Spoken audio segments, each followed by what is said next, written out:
And yet God seems to be playing hide and seek with the people on this planet. And so people say, well, I think I saw him. It's almost like the Elvis sightings, you know.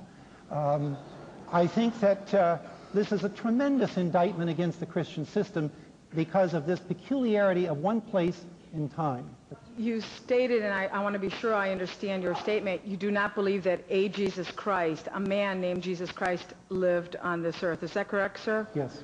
Okay, now, can you help me understand how if a respected ancient historian named Josephus, whom I'm sure you're well aware of, specifically named a man that lived as Jesus, that was named Jesus Christ, and in several, you know, parts of his chronicles, I would imagine would be the word to use. How would you explain that, sir? And he had no, and he did not believe in Christ. That's a good question, but we got time. Go ahead. All right. That's a good question. First of all, keep in mind, Josephus was born after Jesus is supposed to have died. And so he is not writing as an eyewitness. Now, I did not claim that eyewitness accounts are the only way that history can be written, but I want to make it clear that Josephus was not an eyewitness. He wrote late enough. He wrote at a time when the Gospels, as we know them, and a number of other Gospels that perhaps you don't know about, were being written or had already been written. And so if those passages in Josephus were indeed written by Josephus, it would reflect nothing more than the fact that he was familiar with Christian propaganda, which already at that time, by the end of the first century, was quite widespread. And so actually we would not be too surprised that, in fact, we would expect a lot more historians to mention something, at least just by report, from the evangelists that were sent out. As a matter of fact, however, you perhaps are aware that the passages in Josephus have been very strongly disputed as being Christian interpolations. The Christians were looking very hard to try to find other documentation, other proof. It was embarrassing that the only proof we had was in the Christian writings themselves. And so a very large number of ancient writers were altered. Their writings were altered. And a number of things were actually created, too, like the supposed correspondence between Seneca and Paul to give a Stoic philosopher's blessing upon St. Paul. It is quite clear to me that the famous Testimonium Flavianum that we all talk about is indeed a Christian interpolation. It intrudes in the text of Josephus, and the idea that there was actually something written by Josephus about it which was then made more Christian won't stand because the whole thing intrudes in the text. Jesus is mentioned twice by Josephus. This can't be explained away as a result of Josephus knowing only Christian sources, because in his Antiquity of the Jews, chapter 20, section 200, he gives information about Jesus, about the New Testament church not contained in the New Testament. He tells about the martyrdom of Jesus' brother James. He couldn't have gotten this out of the New Testament because James is still alive in the book of Acts, and therefore he's obviously in contact with authentic historical information. It's not an interpolation either because it doesn't intrude. The other passage is connected with two incidences which are confirmed by Suetonius and Tacitus. Also, Josephus' stylistic traits are present in that passage. There was definitely, I think, a Jesus passage in Josephus, even if maybe it was subsequently dressed up a little bit by Christian copyists. R.T. France says it seems safe to assume Josephus spoke of Jesus' wisdom and teaching. Some people called him Messiah, and this, I think, is a consensus of scholarship. Yes, Dr. Craig, in making reference to Solomon and the second commandment, you asserted that God is not material, that his being is immense and universal. How then could such a being be embodied in the person of Jesus Christ? I think that the answer to the question is essentially the same way in which your immaterial self can be embodied in your physical body. I think of you as a combination of soul and body. I'm not a materialist and a determinist as Mr. Zindler is. I believe that human beings are units that have immaterial and physical portions.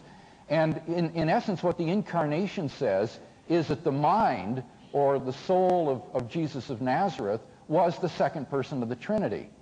And therefore, I don't see any more difficulty in having an incarnation of a divine mind than I do in seeing an incarnation, in our own case, of a human finite mind. The degree of infinitude of the mind doesn't have anything to do with physical size, like trying to, get a huge physical being into a little shape, since precisely because God is immaterial, precisely because he's of the order of mind, he can be conjoined to a finite individual. So I don't see that as a difficulty, I guess. Well, of course, I would say two things, at least. First of all, a number of other gods came into the bodies of other ancient people. At least we're supposed to believe that if we read our mythology books. And so that was not really all that unusual in Jesus. But the other thing is this idea of a disembodied mind. Now, from what we understand of neurophysiology, the process of mind is exactly that. It is a process. It's not a thing. It is a dynamic relationship which arises as a result of the electrochemical changes within the brain. And as long as the brain is operating in a certain way, within certain limits, we have consciousness, we have mentation, we have sensation. If you change that slightly with LSD molecules or alcohol molecules or low blood sugar and whatnot, you lose the mind. To think that the mind can survive the wreck of the brain and become disembodied is like thinking that 70 miles an hour can survive the wreck of a car. Mr. Zindler, if reason and logic are convention or custom or arise by evolutionary chance out of the material universe, what is your reason for using reason for testing truth and reality? In other words, do you have a reason for your reason, or is it just your blind faith?